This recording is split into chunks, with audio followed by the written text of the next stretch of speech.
They are located in Gakona, Alaska. The project is called HARP. HARP is the High Frequency Active Auroral Research Project, originally a joint effort of the Air Force and Navy in cooperation with a number of academic institutions. HARP is comprised of 180 antennas, approximately 72 feet tall, linked together to function as one giant steerable antenna. Steerable because it can aim millions of watts of ELF waves into one tiny patch of the atmosphere.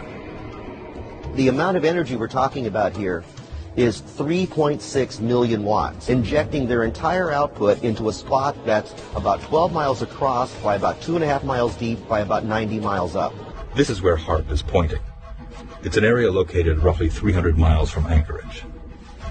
The U.S. military says HARP is merely being used to study the physical and electrical properties and behavior of the ionosphere for both civilian and defense purposes. Another theory is surfaced. The intense energy being beamed into the sky by HARP is actually heating up the atmosphere, causing weather changes. HARP is being used for weather modification. The military's own record proves it. They've admitted it within their own documents, and yet they still deny it to the public. HARP is one of several ELF wave transmitters located all over the globe.